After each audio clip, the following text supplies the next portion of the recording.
In 1775, native Scotsman Alexander Grant, Commodore of the British fleet on the Upper Great Lakes, and his wife, Teresa Barth, built this 160-foot-long house, Grant's Castle, made of oak beams as a home for their 13 children. The great house stood on the ridge stretching along Lakeshore Road from Lewiston Road to Lothrop Road in Grosse Pointe Farms. This is now the current site of the Grosse Pointe Academy.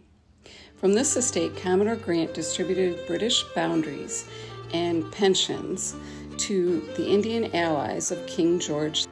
It was reported that his guests included the great Indian chief Tecumseh. The house was demolished around 1880.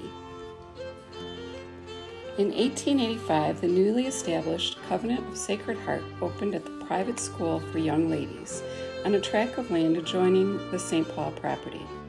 Students lived in the school dormitory during the week and would return home for the first week by coach or carriage, later by streetcar. The school's religious community ranged from housekeepers and teachers to elderly nuns who all wanted to share the life of the religious of the Sacred Heart. They lived as cloistered existence, meaning they never were allowed to leave the property. A large group of elderly nuns lived upstairs and often were seen praying in the infirmary window overlooking the chapel. Back then, one would find a dentist chair and a medical room upstairs requiring staff doctors and dentists to make house calls. In 1887, the nuns started a free school for the children on the Convent grounds, with the main entrance facing St. Paul property. This preserved the rule of cloister, an arrangement which continued until 1928. In the early days, horse-drawn carriages would arrive at the door of 171 Lakeshore, bringing students and visitors to the entrance. These carriages entered through the main gates on Jefferson Avenue. In the early days, the property ran to the water's edge, featuring a large gazebo. In the winter, the horses were taken out to check the strength of the ice for the safety of ice skaters. Resident artist Virginia Durbin Thurberdeau began teaching art to students in 1950 and continued her work on the second-floor studio. The Convent School was a working farm. The community had to be self-sustaining because of the nuns' cloistered nature. This farm, along Moran Road, remained intact until the end of World War II. Sheep roamed the grounds, and there was a huge poultry house which provided the eggs and chickens for the school. Each year, the abundant fruit from the orchards, grapevines, and raspberry bushes were canned and preserved by the nuns. Near the tennis court, there was a large greenhouse and reflecting pool. Flowers from the grounds continuously filled the chapel and surrounded the statue, the Blessed Mother. The early settlers of Sacred Heart sailed across the Atlantic Ocean from France and other countries, knowing they were leaving their hometowns and family forever. They were given seeds and seedlings from the places overseas that would always remind them of home. This is a unique collection of trees that are not indigenous to Michigan, but from all over Europe. There were over 300 surveyed trees last year, and over 50 are considered unique to this region. The path lined with maple trees, originally leading from the school to Ridge Road, was named the Nuns' Walk. The nuns would walk this path daily, saying their prayers.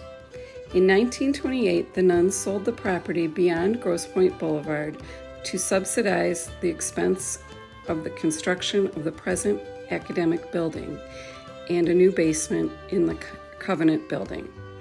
Kenwood Road was originally a part of the Nuns' Walk and was named after the mother house of the New York province. Mrs. Anthony and Mrs. Brock were students when the Grosse Pointe Academy was the Academy of Sacred Heart. The children listened while Sarah's mom and Clay's mom told stories about when they were taught by the nuns. They called their teachers Mother. There was a Reverend Mother and a Mother Superior. Sarah and her mom pretended they were student and teacher in the hall. Sarah made a curtsy to show respect and said, "Good morning, Mother Anthony." Mother Anthony would respond, "Good morning, Sarah." Mrs. Brock said they always sang their songs in French. Clay commented, "That is why my mom knows French so well." Mrs. Brock often had the responsibility of ringing a handbell through the halls to signal class changes.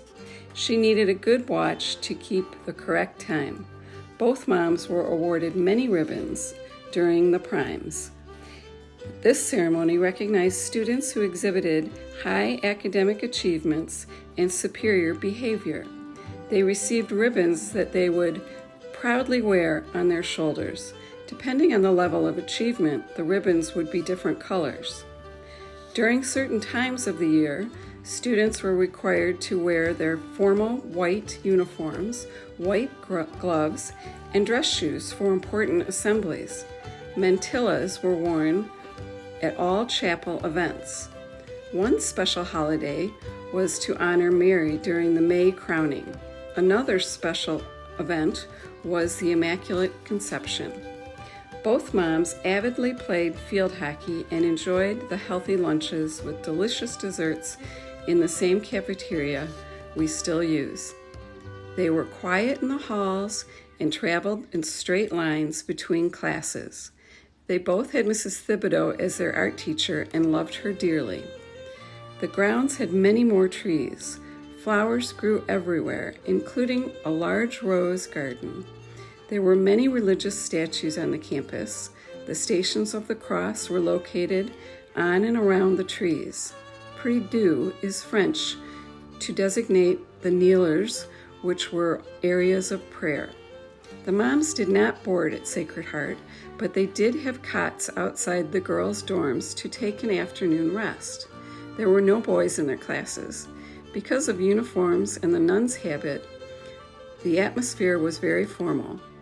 Mrs. White was the nurse, and she wore all white nurse's uniform every day.